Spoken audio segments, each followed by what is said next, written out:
Hello guys, कैसे हैं आप सभी लोग। आज मैं आप सभी के लिए काल की मूवी एक्सप्लेन करने वाली हूं, जो कि फिलहाल में ही काफ़ी ज़्यादा ट्रेंडिंग में चल रही है। तो चलिए शुरू करते हैं। कहानी की शुरुआत हमें महाभारत के युद्ध से दिखाया जाता है, जो अब तक सबसे बड़ा युद्ध माना जाता है, जो कि अब तक फिलहाल ख़त्म हो चुका था, जिसमें कौरव पांडव से हार चुके थे।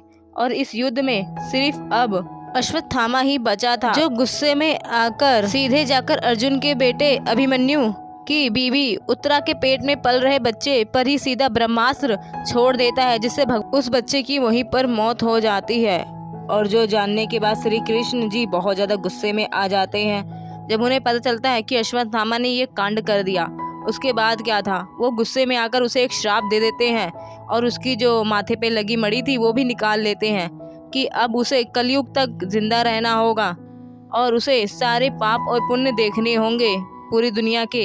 ये सुनने के बाद तो अश्वत्थामा बहुत ही ज़्यादा दुखी होता है कि उसने क्या कर दिया, और उसे अपनी गलती का एहसास हो जाता है। और वो कृष्ण जी के पैर पकड़कर उनसे माफ़ी मांगते हुए कहता है कि मुझे इस श्राप से मुक्ति चाहिए। तो श्री कृष्ण जी उसे कहते हैं, अगर तुम्हें मुक्ति चाहिए तो तुम्हें कलयुग के अंत में, जब मेरा 10वां अवतार काल की रूप में होगा, तब तुम्हें इस श्राप से मुक्ति मिलेगी। वो भी तब जब एक औरत के गर्भ में पल रहे बच्चे को तुम बचाओगे, जिस तरह तुमने अभी एक गर्भ में पल रहे बच्चे की हत्या की है। उस श्राप को तभी खत्म किया जा सकता है। और फिर अब हमें 600 साल बाद का सीन दिखाया जाता है, जहां काशी शहर को दिखाया जाता है, जो कि दुनिया का पहला और आखिरी शहर बनकर ही रह गया है, जहां पर हर तरफ सूखा अकाल पड़ा हुआ है, पेड़ पौधों का पूरी तरह से विनाश हो चुका है और हर तरफ बस यहाँ यास्की का ही शासन है। उसके बाद हमें एक पिरामिड वाली बिल्डिंग दिखाई जाती है, जिसके पीछे बहुत ही सुंदर दुनिया है, जिसमें जाने के लिए सभी लोग कुछ भी करने को तैयार हैं। और इसे मैनेज करने के लिए काल्की ने एक असिस्टेंट रख रखा है, जो इस पूरी बिल्डिंग को मैनेज करता है। और अब हमें दूसरी चीज दिखाई जाती है, संबाला, जो कि इससे थोड़ी सी डिफरेंट है। वहाँ पर भी रहने लायक है, बट वहाँ पर इतनी ज़्यादा अपॉर्चुनिटी नहीं है, इसीलिए गरीब लोग जितने भी हैं उन सभी का इस बिल्डिंग में रहने का एक सपना है, ताकि वो अपनी ज़िंदगी एक अच्छी तरह से बिता सके। लेकिन इसके अंदर जाने के लिए 1 मिलियन पाउंड की ज़रूरत होती है, जो कि पैसे की तरह ही होता है। और यहाँ पर अब हमें अंदर का सीन दिखाया जाता है, जहाँ पर कई सारी लड़कियाँ हमें लाइन से दिखाई जाती हैं, जिनके ऊपर कुछ एक्सपेरिमेंट हो रहा था, जिन्हें प्रेग्नेंट कर उनका सीरम निकाला जाता है, लेकिन एक अलग प्रोसेस से, ताकि यास्की उस सीरम को कंज्यूम कर पावरफुल बन सके। लेकिन जिस भी लड़की पर ये एक्सपेरिमेंट होता है, वो सभी लड़कियां प्रेग्नेंट नहीं हो पाती। जो हो जाती हैं वो 90 दिनों बाद ही उनकी डेथ हो जाती है, या फिर बेबी की डेथ हो जाती है। लेकिन जो लड़कियां प्रेग्नेंट नहीं होती हैं, उन्हें उनकी मेड बना दिया जाता है, जो उन लोगों की हेल्प करती हैं। लेकिन अभी तक यास्की को वो प्रेग्नेंट लेडी नहीं मिली थी, जो 4 मंथ तक प्रेग्नेंट थी, क्योंकि उसे ऐसा सीरम चाहिए था जो 4 मंथ बेबी से ही मिल सकता था, जिसकी वजह से उसने ना जाने कितनी ही लड़कियों की जिंदगी बर्बाद कर दी थी और उन्हें मौत के घाट उतार दिया था। लेकिन अब हमें दूसरा सीन दिखाया जाता है, जहां पर एक पतला दुबला मरियल सा इंसान दिखाया जाता है, जो कि असल में एक्चुअल काली था, जो ये सब करवा रहा था। और उसके लिए उसने एक बहुत बड़ी लैब और बहुत ही टॉप के साइंटिस्ट को हायर कर रखा था, जो उसके लिए ये काम कर रहे थे और उसे जल्द से जल्द पावरफुल बना सके। वहीं अब हमें सुमति को दिखाया जाता है, जो कि एक्चुअल में प्रेग्नेंट थी और वो एक मेड का काम करती थी, क्योंकि किसी को भी नहीं पता था कि वो 5 मंथ प्रेग्नेंट है। उन सभी को लगा था कि वो प्रेग्नेंट नहीं है। वहीं उसकी मुलाकात एक लड़की से होती है, जो उसे बताती है कि वो संबाला से है। और फिर अब हमें बाहर का सीन दिखाया जाता है, जहाँ पर वही गाड़ी नजर आती है, जिसमें लोगों को भरकर नौकरों की तरह काम कराने के लिए लाया जाता था, जिसमें एक लड़की लड़का बनकर उस ट्रक में बैठ गई थी, क्योंकि अगर वो पकड़ी जाती कि वो लड़की है तो उसे भी लोग इसी एक्सपेरिमेंट का हिस्सा बना देते, जिसकी वजह से वो लड़कों का गेटअप करके छुपी हुई थी। लेकिन कोई भी उसे अभी तक पहचान नहीं पाया था। लेकिन जैसे ही उसे वो एक आदमी पहचान लेता है कि एक लड़की है, वो उसे पकड़ने की कोशिश करता है, लेकिन वो वहाँ से भाग निकलती है बचकर। लेकिन फिर लोग उसे पकड़ने के लिए उसके पीछे लग जाते हैं।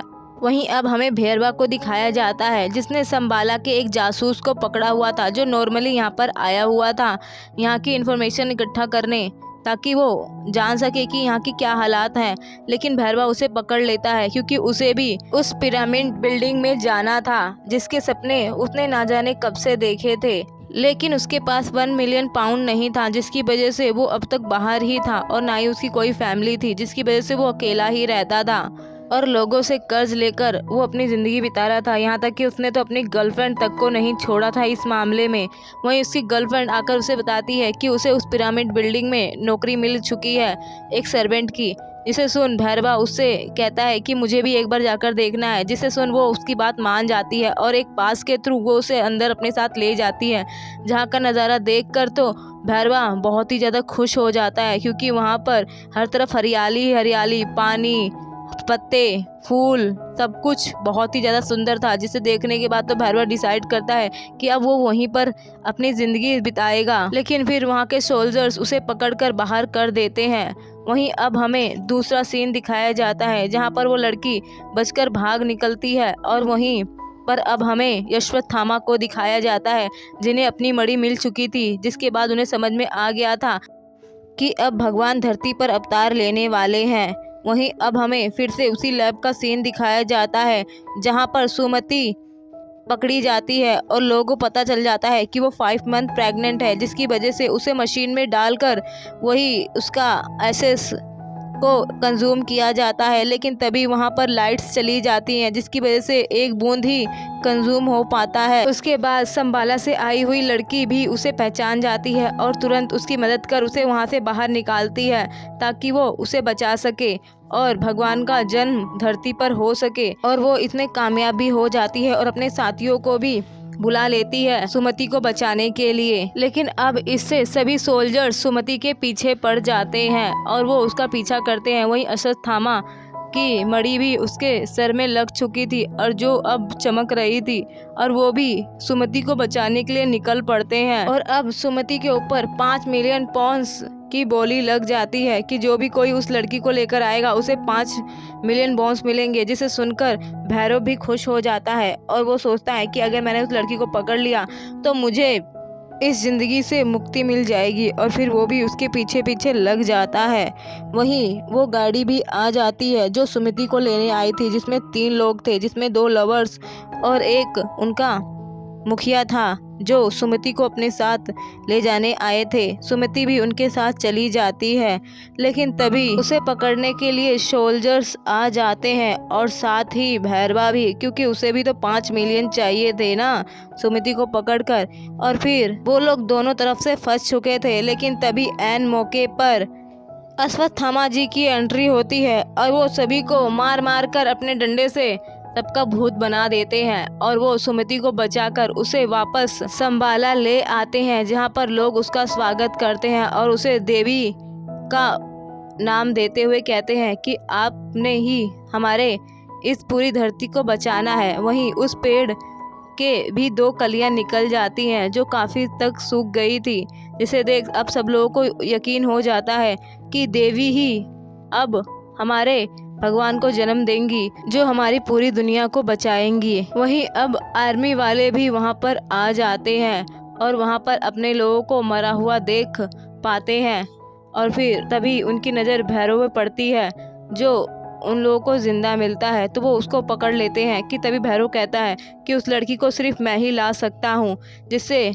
वो लोग भी उसकी बात मान जाते हैं और शर्त रखते हैं कि वो उस लड़की को ला कर दे। उसके बाद वो पिरामिड वाली दुनिया में उसे बहुत ही अच्छी ज़िंदगी देंगे, जिससे उन दोनों की डील पक्की हो जाती है। वहीं अश्वत्थामा सुमति को बताते हैं कि उसके पेट में पल रहा बच्चा कोई मामूली बच्चा नहीं है, बल्कि वो भगवान श्री कृष्ण का 10वां अवतार है काल्की, जो इस दुनिया का उद्धार करेगा और मैं तुम्हारी रक्षा करूंगा, जिससे इस पूरी दुनिया को बचाया जा सकता है। जिसे जानने के बाद सुमति को भी यकीन नहीं होता। वहीं कमांडो अपने सारे आर्मी ऑफिसर्स को लेकर अंबाला पर हमला कर देता है और वहां पर काफ़ी भयंकर लड़ाई होती है, जिसमें काफ़ी ज़्यादा तहलका मच जाता है और सुभाला के लोग मारे जाते हैं। लेकिन सुमति को लोग बचाने के लिए अपनी जान तक देने को तैयार थे, क्योंकि वही एकमात्र जरिया थी जो इस पूरी दुनिया को बचाने के लिए भगवान को जन्म दे सकती थी। वहीं भैरवा भी आ जाता है और सुमति को अपने साथ ले जाने की कोशिश करता है, जिसके बीच अब अश्वत्थामा आ जाते हैं। वहीं अब हमें ये भी दिखाया जाता है कि अश्वत्थामा के हाथ में जो डंडी थी, लकड़ी, वो असल में उनकी नहीं बल्कि कर्ण धनुष था, जो कि अब थोड़ा ग्लो करने लगता है और वो एकदम से उसके हाथ से छूटकर सीधे भैरव के हाथ में आ जाता है, जिससे उसे एक फ्लैशबैक आता है और उसे काफ़ी ज़्यादा पावरफुल महसूस होता है। और वहीं वो काफ़ी ज़्यादा तड़ातड़ सबसे लड़ने लगता है, जिससे अश्वत्थामा को भी समझ आ जाता है कि ये कोई आम इंसान नहीं बल्कि खुद उसका पुराना मित्र कर्ण है। जिसके बाद भैरवा तो सभी के मार मार के छक्के छुड़ा देता है और कमांडर को भी मार गिराता है। जिसके बाद वहाँ पे सारी सेना तो खत्म हो चुकी थी, लेकिन जैसे ही उसके हाथ से धनुष छूटता है वैसे ही भैरवा वापस से अपनी रियल फॉर्म में आ जाता है और वो भूल जाता है कि वो कर्ण है। उसके बाद क्या था, वो पुराना भैरव बनने के बाद वो वापस से कॉम्प्लेक्स में जाने के सपने देखने लगता है, जिसके लिए उसे सुमति को उठाना था।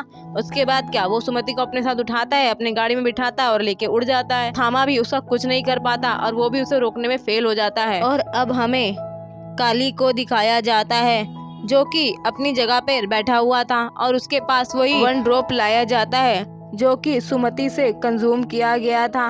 और जैसे ही कली उसको अब्सॉर्ब करता है वैसे ही उसकी जो पतली दुबली मरियल सी बॉडी थी वो एकदम से पावरफुल हो जाती है और उसके पीछे वो 5 चक्र एक्टिवेट हो जाते हैं, जिसके बाद वो बहुत ही ज़्यादा पावरफुल फील करने लगता है और देखते ही देखते वो काफ़ी ज़्यादा पावरफुल हो जाता है। उसके बाद वो डिसाइड करता है कि वो खुद ही जाकर सुमति को ढूंढेगा और उसकी पूरी पावर कंज्यूम कर दुनिया में सबसे ज़्यादा ताकतवर बन जाएगा। और इसी के साथ ये मूवी यहीं पर एंड होती है, जिसका सेकंड पार्ट आता ही हमें पता चलेगा कि नेक्स्ट पार्ट में क्या होगा। वैसे मैं आपको बता दूं, यहाँ पर हमें 2 लोगों को दिखाया गया, एक अश्वत्थामा और कर्ण को। बाकी 5 लीड रोल को भी दिखाया जाएगा, क्योंकि यहाँ पर भगवान श्री कृष्ण को 7 लोगों की जरूरत पड़ेगी, जिसमें से हमें 2 तो दिखा दिए गए हैं। बाकी 5 कौन होंगे ये तो हमें नेक्स्ट मूवी के पार्ट में ही पता चलेगा। तब तक के लिए हमें मूवी के नेक्स्ट पार्ट का वेट करना पड़ेगा। और हाँ, अगर आप लोगों को मूवी पसंद आई हो तो ज़्यादा से ज़्यादा लाइक करें, सब्सक्राइब करें।